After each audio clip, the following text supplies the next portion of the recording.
Warm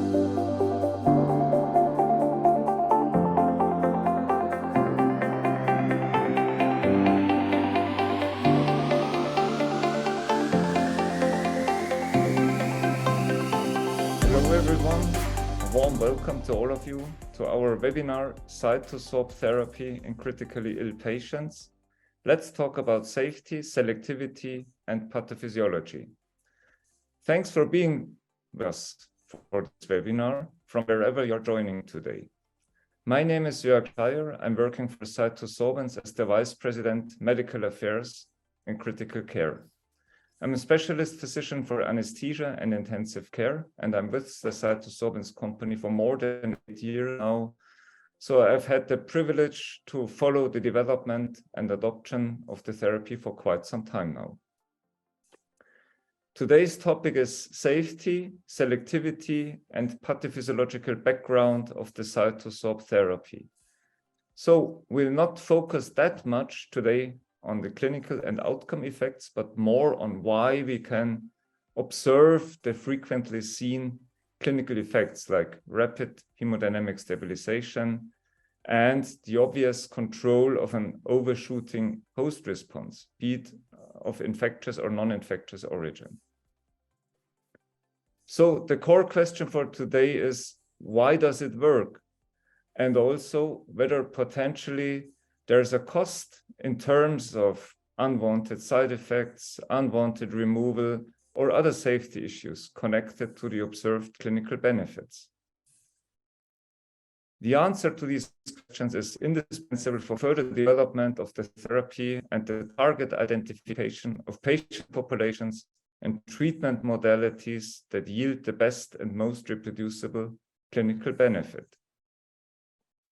It's my great pleasure today to welcome two absolute experts in these topics that are both long-standing scientific and clinical partners in the development of the CytoSorb therapy and highly qualified to provide you with today's best knowledge on safety, selectivity, and pathophysiology around CytoSorb. Before I hand over to the first speaker, I would like to encourage you to put any question or discussion item that may come to your mind in the chat. These will then be answered by our medical experts behind the scenes or will be addressed directly with our speakers. The first speaker today is Dr. Axel Nierhaus from Hamburg University Hospital.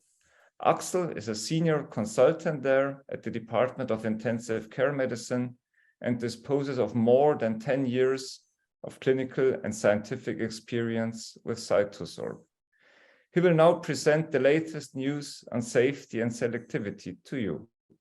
Axel, the floor is yours. Looking forward to your presentation. Jörg and all the others, thank you very much for the kind introduction, and thank you also for inviting me to this prominent session, of which I'm the least prominent, actually. I'm very much looking forward to Professor Can Ince's talk after my talk, I'm afraid.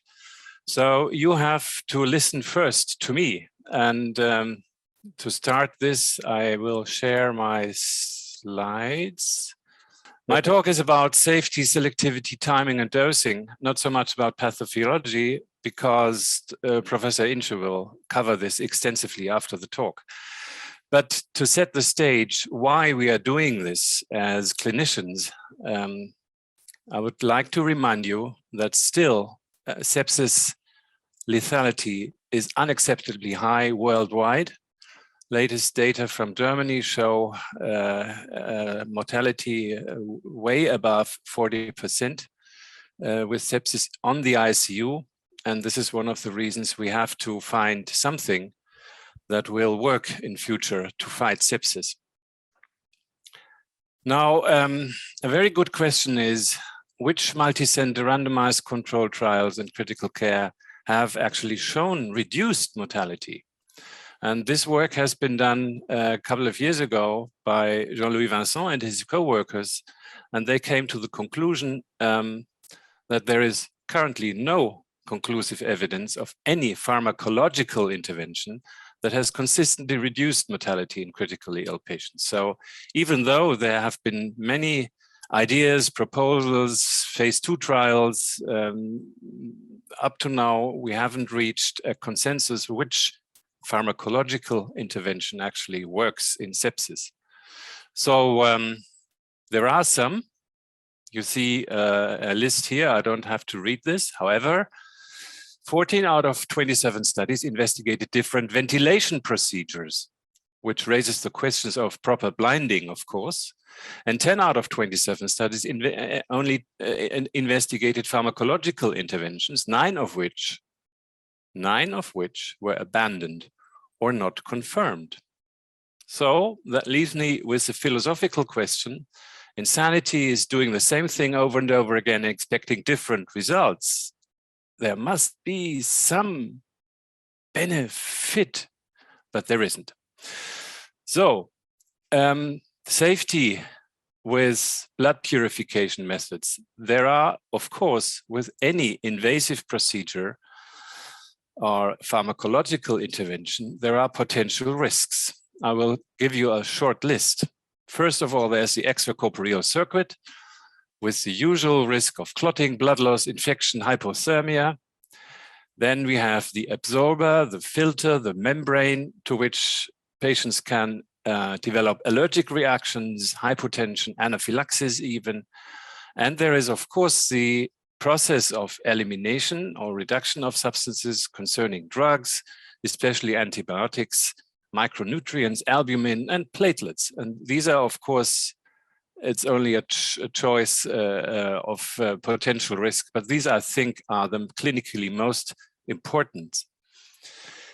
As you might know, some time ago, there has been a very prominently published study that talked about extensive harm caused by cytokine absorption in patients with severe COVID-19 pneumonia who had to be treated with ECMO. This was a single-center, open-label, randomized controlled trial published in the Lancet Respiratory Medicine 2 years ago, and they looked at 2 times 16 patients. The primary endpoint was IL-6 reduction after 72 hours. And now if you look at the baseline IL-6 values in the hemoabsorption versus the control group, there was only 357 versus 289 picograms per milliliter. And IL-6 at 72 hours was reduced. In both groups, there was a 72% reduction in the treatment group and a 61% reduction in the control group. Survival, however, was 18% in the treatment group and 76% in the control group. This was a problem, at least the authors thought so, and they claimed that the intervention should be abandoned because of excessive mortality. However, if you look at this very low IL-6 levels to start with, you have to ask the questions: what did they aim to reduce at all? So was there a sufficient entry criterion to reduce elevated IL-6 levels as we would try in excessive in hypercytokinemia? So, to my opinion, there wasn't. And 2 times 16 patients to find a significant survival difference is, to my statistical knowledge, mostly due to chance. Jörg Scheier and co-workers had last year had published a very important paper in Critical Care Exploration, and they showed they looked at different drugs that were removed or were not removed by the CytoSorb system. As you see here on the left side, insignificant in vivo removal, and fortunately, many of our drugs used in intensive care for sepsis and infections, severe infections, are not significantly removed. There was, however, significant in vivo removal of a couple of substances you see on the right side. For example, fluconazole, linezolid, vancomycin, and fortunately, as you might know, apixaban, which is also for some patients of great benefit. So there is scientific work addressing these questions, if and to what extent which drug is removed by the system. Now, concerning safety, last year there was the CytoSorb registry published in +1. Big registry, internationally conducted, and as you see here, in 1,400 received patients that were documented by the registry, there were no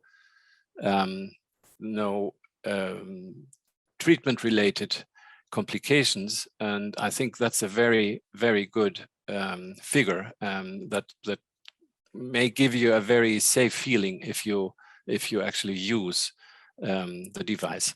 The questions I asked before is, of course, if you look at a mixed cohort of people or patients, the question is, who will respond to my therapy?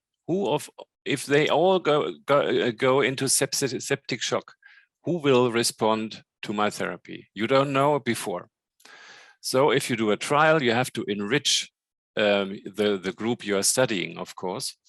And as I said, there's no point in looking at patients who have low cytokine levels to start with.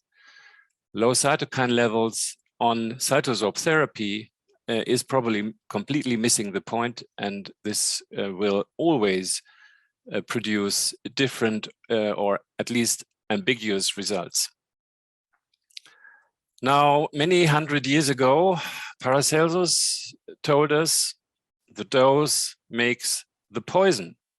The dose makes the poison. So I want to express with this thought that there is no good guy or bad guy among our cytokines we have around during sepsis and septic shock, but it's apparently depending on the actual dose and the concentration in blood and tissue that is responsible for the severe circulatory and immunological effects of cytokines, even if they are both pro and anti-inflammatory. So it's not the type, it's not the type of cytokine, it's the amount of cytokine around in both blood and tissues that is probably causing the clinical problems. So our model is to treat excessive cytokinemia and not to address one cytokine. To bring it down to 0 wouldn't probably be a good idea because, you know, we need cytokines. And I think Can Ince will address this later on. We definitely need cytokines in a beneficial way. And of course, the problem is to identify patients who have excessive cytokinemia and then use a device like this to cut off the toxic peaks, but to keep the rest, because we need, for an innate and adaptive immune response, we definitely need cytokines. CytoSorb rescue therapy for COVID-19 patients with vasoplegic shock and multiple organ failure. There was another publication from Germany last year published in Critical Care Medicine. And if you look at the data, again, this study started with rather low baseline cytokine levels. Here, IL-6, 590, 550. And this group could not show any significant survival benefit or any significant clinical effect. There was no difference in the resolution of vasoplegic shock, and there was no statistically significant change in overall patient survival. So why was that? This was because the entry criteria did not match the intervention. To reduce cytokines, you have to have them around in excessive amounts, otherwise the therapy will not work and produce ambiguous results. However, there is light ahead, so to say. And this year, the acclaimed PICAS study was published in Critical Care. The PICAS group has a very interesting model. They have volunteers, they treat with endotoxin, actually. And then they look at the cytokine and immunologic responses. They did this and they published this in Critical Care. And as you see here, They reproducible had a very high TNF alpha, IL-6, IL-8, IL-10 response in the first course of endotoxin application. And a week later, they started again, they did it again. And they looked at the response after the first challenge, and they looked at endotoxin tolerance, which is a normal and physiological process that will happen in every human individual. We always develop an immunological endotoxin tolerance after a first challenge. And they could show that there was no difference between the CytoSorb treated patients or volunteers and the control patients, especially this was especially true for the late phase, so that endotoxin tolerance, which is a physiologic approach and physiological reflex, so to say, was not abolished by the treatment, because of course there were concerns that CytoSorb would interfere so deeply with the immune response that we would later on run into problems. But obviously this volunteer study could not show that endotoxin tolerance was not preserved by CytoSorb. However, and this is the second most interesting part, I think, TNF, IL-6, IL-8, IL-10 were effectively removed during the first phase of endotoxemia. And this was a proof of principle study we all, I think, needed. And it's nice to have the data around to actually prove in a human volunteer model that CytoSorb does what it claims to do, that is effectively absorb pro and anti-inflammatory cytokines. Now, which patient to treat? Klaus Kogelmann from Germany and others, they had some very good ideas, I think. They developed a tool for the clinician to use at the bedside. And this you can see here, quite a number of patients they looked at. It should go on this slide. There it is.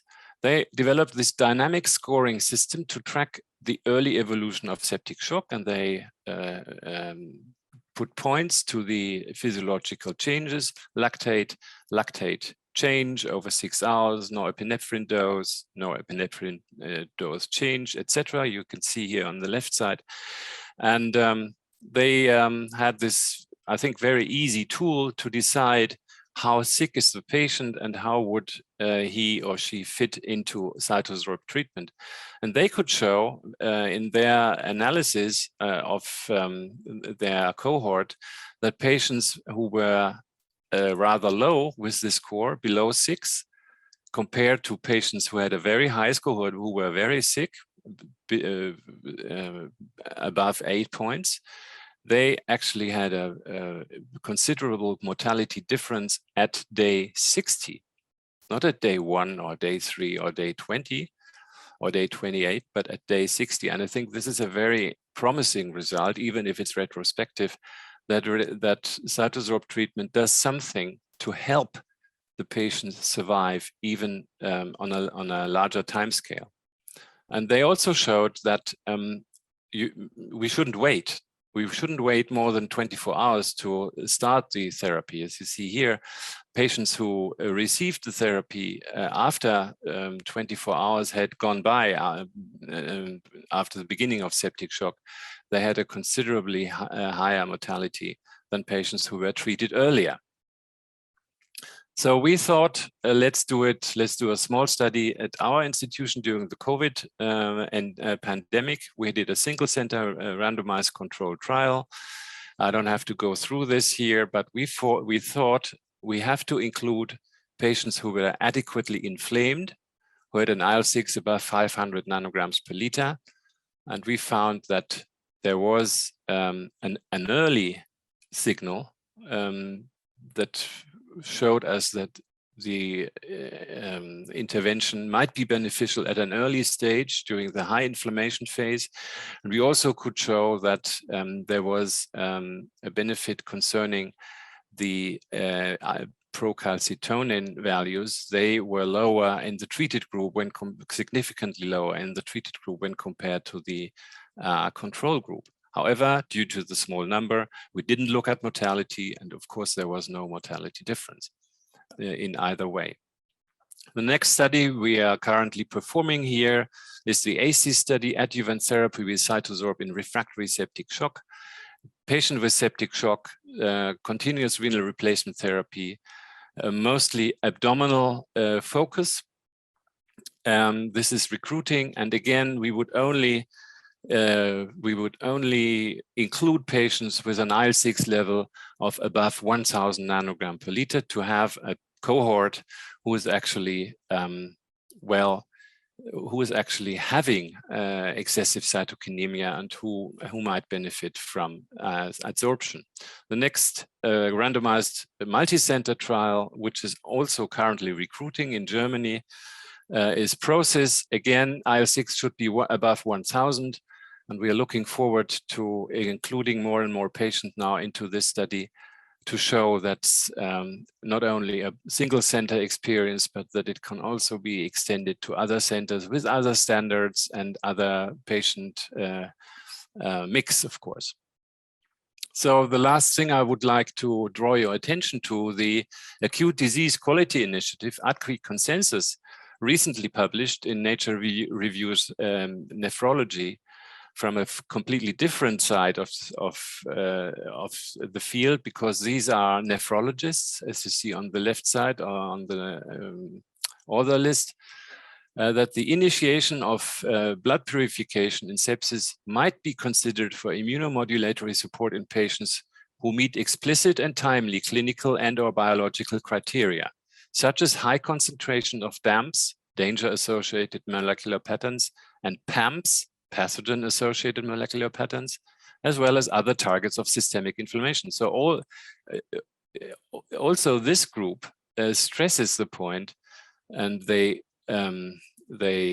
recommend actually to treat patients with these devices, and as soon as the criteria like hypercytokinemia and high DAMPs and PAMPs are met. They also said that blood purification for immunomodulatory support can be considered in patient as a recommendation with sepsis as a standalone treatment, even if kidney support is not required. And you know that CytoSorb can be used as a standalone heme absorption system with heparinization of the circuit, and you don't have to have CVVH or CVVHD. So my time is over, and I'd like to close with 3 important thoughts, I think. Choose the right intervention, choose it at the right time, and choose it for the right patient. So I thank you very much, and I'm looking forward later on to your questions. Thank you very much, Axel. I think this was an excellent and comprehensive and insightful overview on the safety data situation. You also gave very important hints in the direction of patient selection, timing, and dosing of the therapy. Obviously, as with any other therapy, it needs to be applied in the right conditions and to the right patient. So any questions so far for Dr. Nierhaus? Just checking the Q&A. This doesn't seem to be the case. So just one question from my side, Axel. So you very nicely described the situation around the study. So you demonstrated that there's a number of neutral or negative studies, mainly from the pharmaceutical field. You showed some neutral studies for CytoSorb, and you made it very clear that patient selection and appropriate timing and dosing is crucial. Could you maybe provide a very short summary of this to the audience, what this means in clinical practice? Yeah? So for example, for sites that are not able to measure IL-6 on a routine basis, for example, what would you recommend in terms of patient selection and then to start the therapy? So you mentioned that it's also possible without concomitant renal replacement therapy. So just a quick recommendation from your side for everyday clinical practice. Thank you. I think if you don't have IL-6 in your clinic, by the way, it's becoming more and more used, and it's the price of the determination is not rising, but it's falling actually. So it could be a good idea to have it at your lab in the future. But however, if you don't have it, I think like in the Sigma study, in the severe community-acquired pneumonia study that was published a couple of years ago, they relied on CRP levels as a rough idea of the amount of inflammation in the patient, and that maybe, well, you know, it's a little bit time. There's a time lag between the rise of CRP and the actual cytokine storm or hypercytokinemia, but it could be a marker. And also procalcitonin could be a marker for bacterial sepsis if it's high enough. And of course, the clinical picture, that is no adrenaline requirements to keep the mean arterial blood pressure above 65, lactate, which should be below 2, and you know, fluid resuscitation should be completed. If all these, and the patient still is very sick, has a high SOFA score, for example, if all these requirements show you that there is still septic shock going on, then I think it's an idea worth to consider CytoSorb therapy. It shouldn't be done after the patient has, you know, fixed multi-organ failure. If this patient, you know, is about to die, then CytoSorb won't make a difference. I'm very sure about that. It will make a difference. I'm also very sure about it if you use it as early as possible. Thank you very much, Axel. That was very, very helpful answer and summary for everyday clinical practice. So there is one question now from the audience. Thanks for such a wonderful presentation. And then I think the question itself relates to the CytoScore in DSS lactate level. It's 0 hours. How much time we should wait to measure? So I think the question refers to when to measure lactate and probably also to the interval for the second measurement. So maybe... Can you repeat the question? Was it about how to measure lactate or when to measure lactate? Yeah, I think that's my understanding of the question. So when to measure, when and at which interval to measure the parameters for the CytoScore. Oh, I see. Now lactate is a very dynamic parameter that keeps changing within 1 hour. So usually you get the lactate with the blood gas analysis.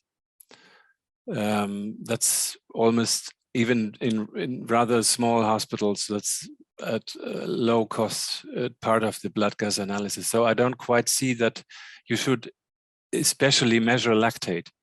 For me and many others, it's part of the blood gas analysis, and it can be done anytime. So repeat measurements that make sense shouldn't be at smaller intervals than, say, 45 minutes or 1 hour or 2 hours. But it's important to have serial measurements.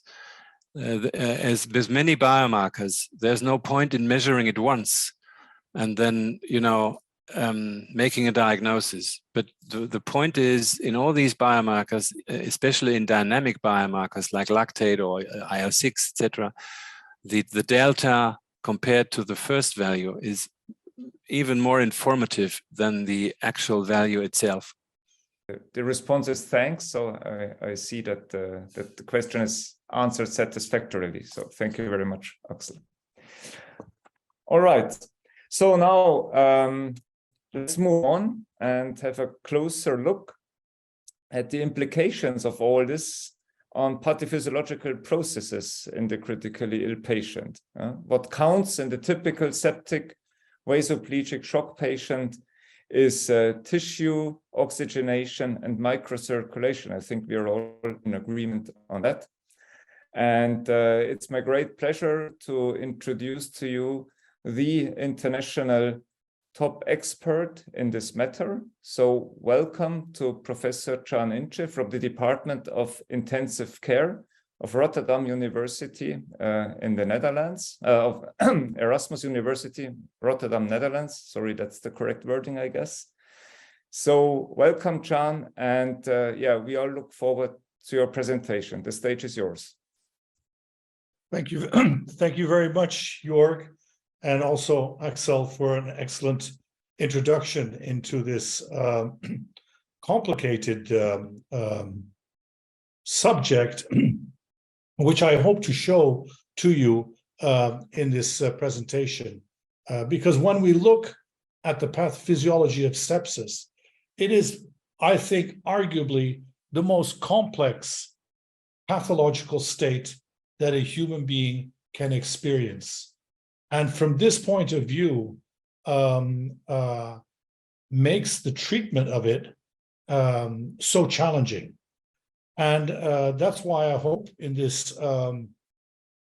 brief presentation to introduce to you our view, our image of what the pathophysiology of the septic insult is and how we think that such a therapy as blood purification using cytokine removal by CytoSorb may be an effective treatment towards targeting the prime culprit in sepsis and septic shock.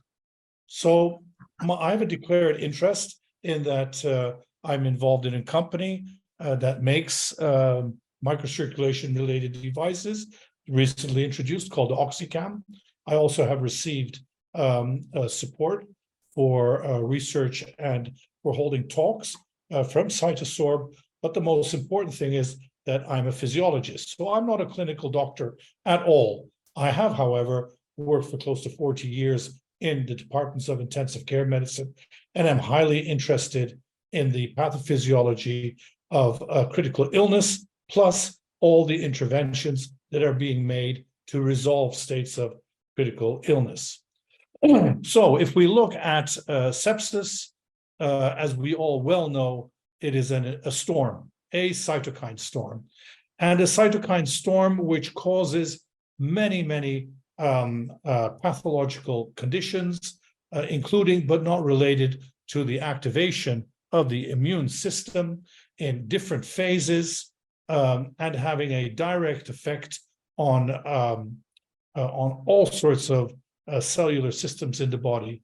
It is a massive bee sting, actually, not just locally, but in the whole body. And sepsis identifies itself by the response of the human to such an insult. And if we finally look at the whole development of sepsis, at each stage, it develops into a new state of pathology, showing new types of abnormalities in the phenotype. If we zoom in on the type of abnormalities which result in organ failure, because that's where we want to go. There's the infection, there is the response of the body to that infection, and then there is tissue injury, and the tissue injury causing organ failure. If you have organ failure, you are you come to the intensive care unit, and it's the organ failure that you really want to be one step ahead of when treating such a condition. Now, IL-6, which we have heard in his excellent presentation from Dr. Nierhaus, is indeed a very central player, culprit, if you like, in the development of sepsis and septic shock. Now, it must be said, as Dr. Nierhaus indeed pointed out, IL-6 is an essential cytokine in human physiology. In fact, in sports medicine, it is one of the major good guys in making sure that muscle activity is fed by glucogen activation in the liver. So the idea of that there's a good and a bad guy, as mentioned before, is there is really oxygen is the same thing. Oxygen can be a good guy and also a very bad guy in determining oxidative stress, for example. Now, if we look at IL-6 in high concentrations, it causes vascular endothelial cell damage. And of course, the endothelial cells, as we all know, is the cellular system, which is the interface between the circulation and the tissue cells, and its dysfunction is central to the development of tissue injury leading to organ failure. So, and if we look at all the different cytokines involved in the septic response, we see that IL-6 by far is the one that is strongly associated with the presence of sepsis. So IL-6 has a special place in the palette of cytokines involved in sepsis. So Elias Meshnikov, who's a Ukrainian cell biologist in the turn of the century, previous century, I must add, and received a Nobel Prize and was the one who discovered phagocytosis, already in the early 20th century realized that the culprit in inflammatory states was lesion of the vessels.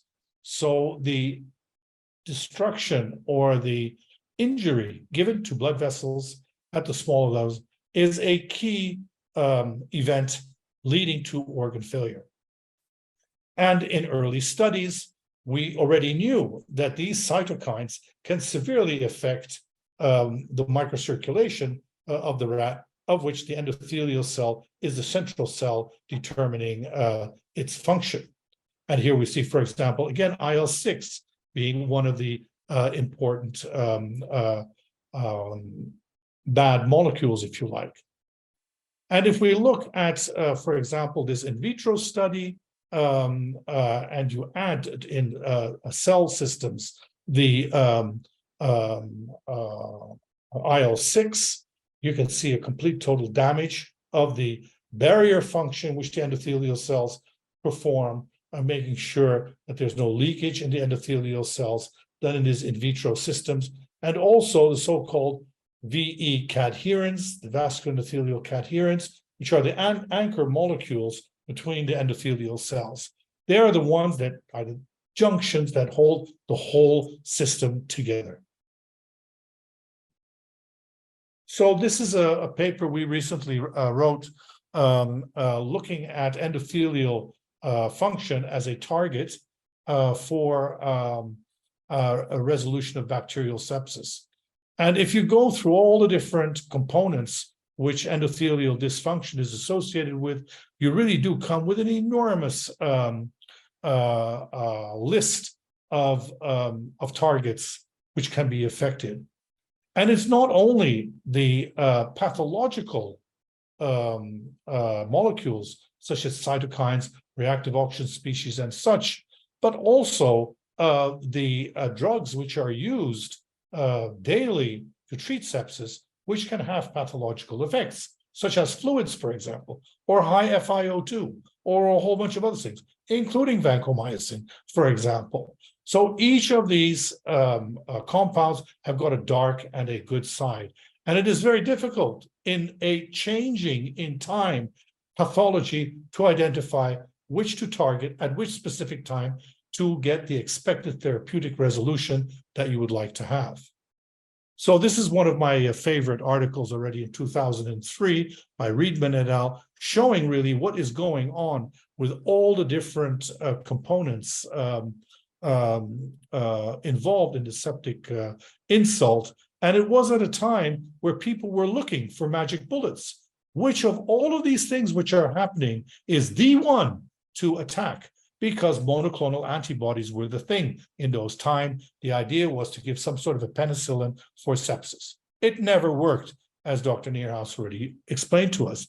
And logically, if one looks at how the whole response actually develops over time and how it's modulated by the different therapies being given at random times during the whole disease, one can easily understand that timing and dosing and taking out one molecule, whereas other molecules will then start to react again, is really an impossible task.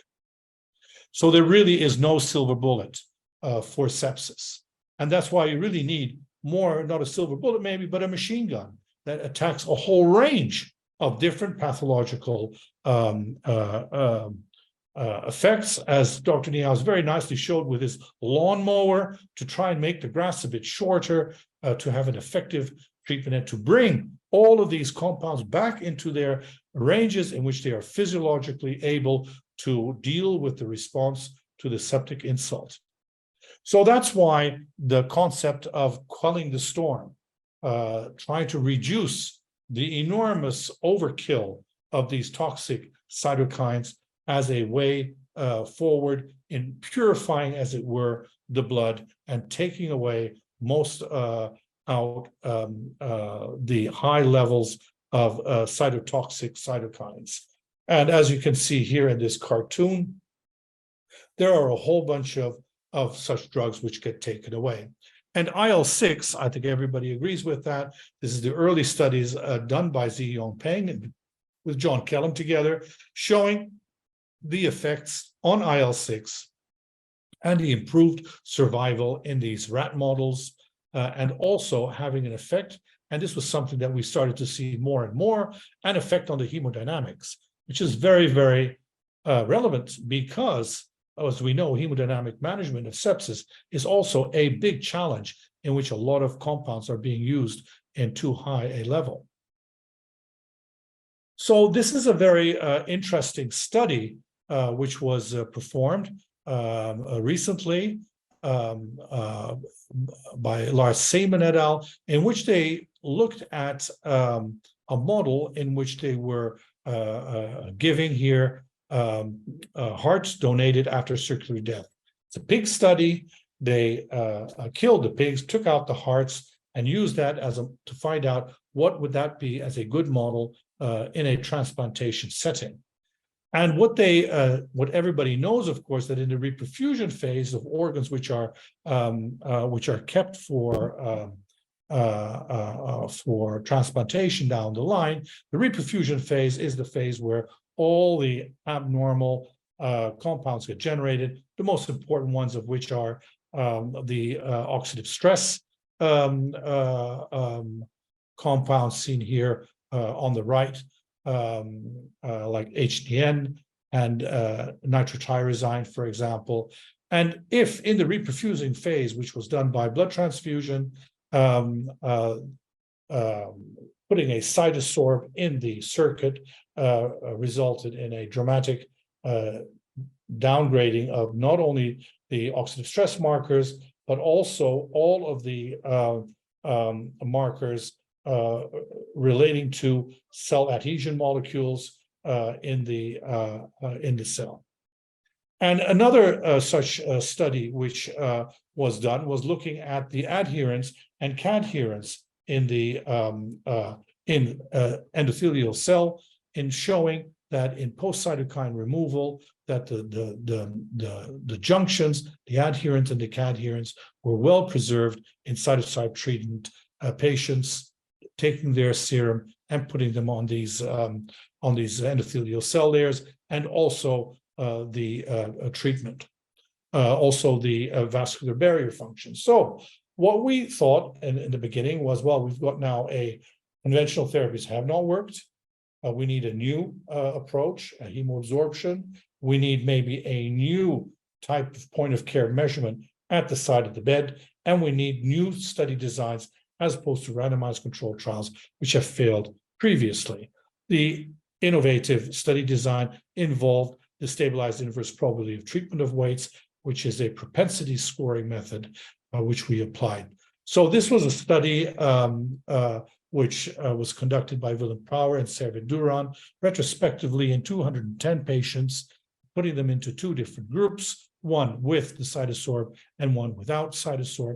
And as you can see on the left, very, very severely sick patients with SOFA score of 12, 13. So it was done at the indication of Dr. Duran, and you saw indeed that when he thought it was needed to use a CytoSorb, that these were the most severely ill patients. So what the SIPTW method does is it matches the two gives a weighting to the two groups so as to make them similar, and then to look at comparison. And it is very important to realize that if we look at the registry, that the type of patients to which which CytoSorb is being used are really very, very sick patients. And there are very few studies in the literature which have looked at studies with patients that have got SOFA scores in excess of 10 or 13. That's important to keep in mind, is what we're dealing. These are patients that have got above a 70% chance of not surviving the septic insult. So if we look at the result, you can already see that even though even in the absence of matching, the more severe patients receiving the CytoSorb had a better 20-day all-cause mortality than those did not. Once you applied the SIPTW correction, you saw a massive 20% improvement in their survival. Later on, we looked at long-term survival, and we were able to identify that a lactate of above 6, that there was a futility in treatment, and that lactates below 7 showed this improvement in survival, as you can see here, with a improved survival, long-term survival in patients receiving CytoSorb. And interestingly enough, another completely independent studies also found the same lactate difference, their cutoff value of 7.5 millimoles per liter, which predicted mortality benefit with very high specificity. So what about now using a point-of-care methodology to actually look at what is going on during the whole CytoSorb treatment? And for this, we used sublingual microcirculation measurement, as we can see here. And this is an image from the latest generation of sublingual hand microscopes called the OxyCap. We use them sublingually, as you can see here, a very important area because it is in between your brain and your heart. And there are more than 400 to 500 publications showing the significance of abnormalities measured underneath the tongue. And here we see an example of a normal, healthy. You see the microcirculation, everything looking very nice. And here you see the septic patient, which is a key pathological finding, is these plugged vessels. Even single plugged vessels present in patients have got a very, very bad prognosis. And many studies have shown this to be the case. And of course, vasoplegia following cardiac surgery is also an area of great interest for CytoSorb therapy. And there too, you see almost similar methodologies with plugged vessels measured sublingually. So here we did a case study of a patient who was septic shocked, and we measured in this case study underneath the tongue at the start. And here you can see very high lactates, 9.2, vasopressor scores also very high, SOFA of 10, and CytoSorb being introduced. And if you do that, you can see, if you can see carefully here on the top right, on the left at the bottom, various areas of abnormal flow in the vessels. 48 hours later, when the vasopressor score has gone down to 2 and the lactates have gone down to 2, we see a complete normalization of the microcirculation following this patient who survived the septic insult, by the way. So currently now we are performing what we call the mixed ACI study, looking at this effect of the CytoSorb and randomizing the patients on having a abnormal microcirculation as the entry criteria, which is an easy way of determining whether all of these endothelial effects are present during the sepsis, and then randomize them into having a CytoSorb or not. And we have now started including, we're almost on our 9th patient, ongoing study. And here we see the first study, one with CytoSorb. On the left, you can see again the plugged vessels prevalent before the CytoSorb at the start of initiation and a complete normalization afterwards. And here is another one in which no CytoSorb was treated. And again, you can see abnormal microcirculation persisting after 24 hours when cytokine removal has not been performed using CytoSorb. So that is what I'd like to present to you. I hope I've shown to you that the endothelial cells is without doubt an important target organ to sepsis, and that a cytokine injury is a major component of that, and that this can be resolved by removing the cytokines, and that monitoring the microcirculation in the point of care method, it might be an easy, non-invasive method of indicating when to use it and to establish that the period of cytokine removal has indeed been effective from the point of view of normalizing the microcirculation. Thank you very much for your attention. Thank you very much, John, for this excellent presentation. I'm convinced that it provided a lot of helpful insight into what's going on in these critically ill patients on the tissue level. I mean, at the end of the day, this is what counts. Yeah. So how to bring blood and how to bring oxygen to the tissues and cells. So in this context, I always like these videos on the microcirculation. I think truly here a picture tells more than 1,000 words. So thank you for that. Thank you. And I see that there is one that there are two questions that fit the content of your talk in an excellent way. I think first question from the audience is: can volume overload affect endothelial cell functions? Oh, I wish you were in Istanbul tomorrow, because that is what I will be talking about.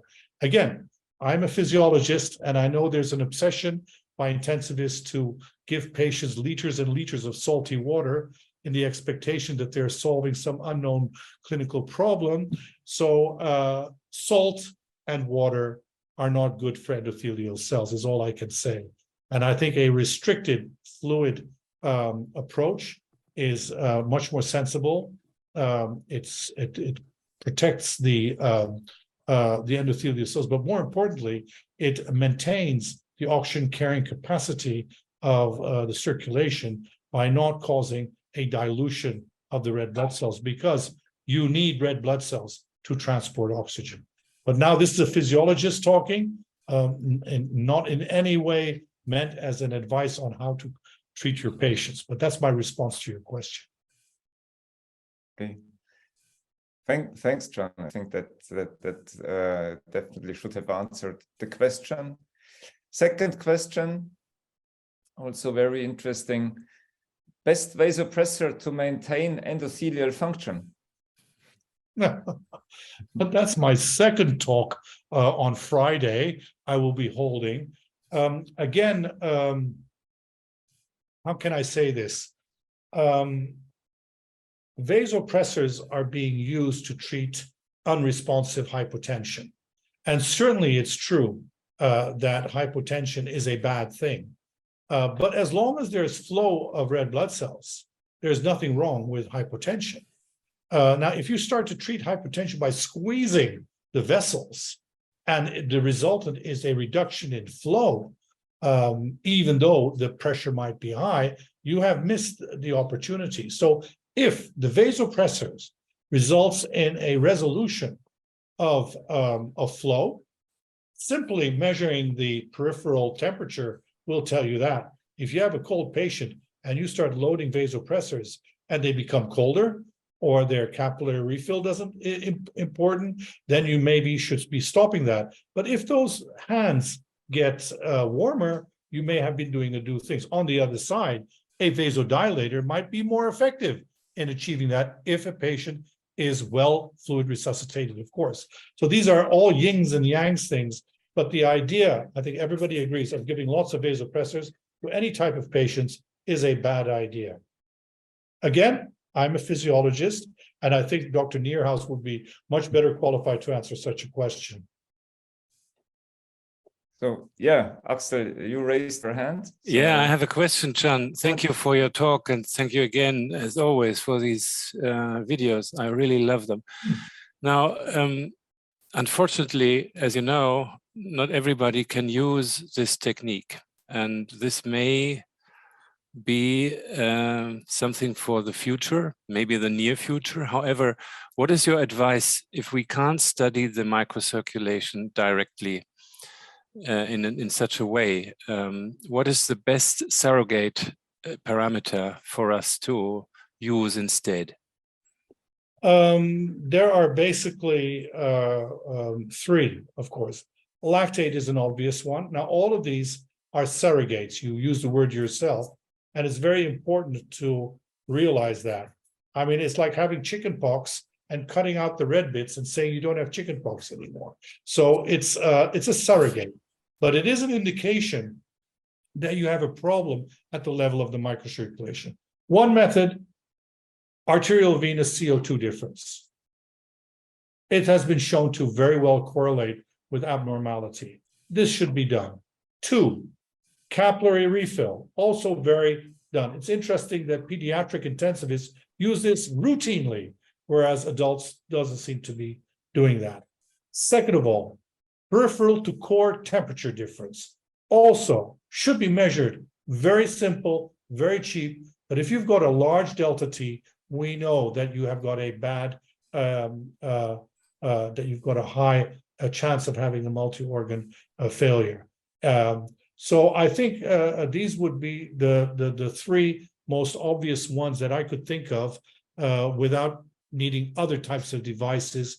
And you see that experienced doctors like yourself always go underneath the sheets and feel those toes.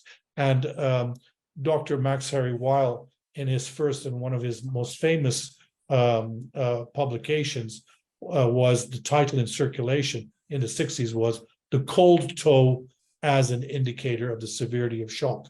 So temperature, capillary refill, and arterial venous CO2, I think, are the ones to go for.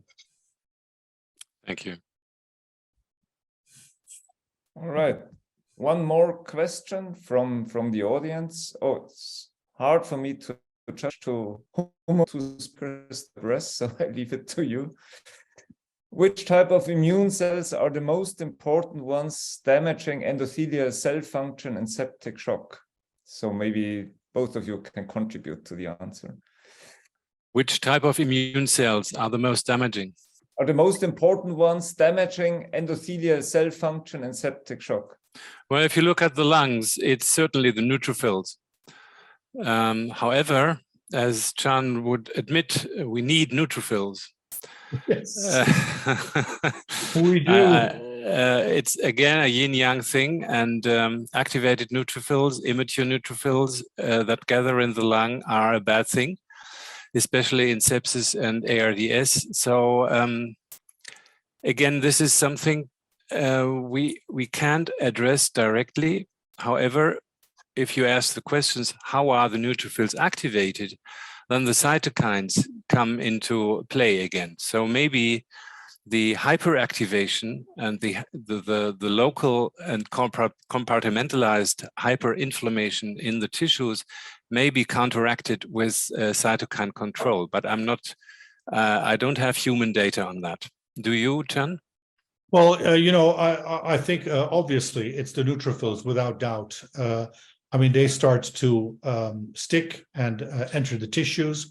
But I think it's important to take that one step further. So what is it about the neutrophils that make them so dangerous? And the issues, of course, is that the neutrophils have been designed to phagocytose microbes and to kill them intracellularly using basic lysozymes and oxidative radicals. So one of the issues that allow the neutrophils to attach to the endothelial cells is a degradation of the glycocalyx. And this can be easily accomplished if a patient has had too much fluids. It basically washes away the glycocalyx. These neutrophils will stick more, but also, and most importantly, the presence of oxidative stress. So the neutrophils themselves produce oxidative stress, But of course, high FiO2s are equally damaging to the lungs.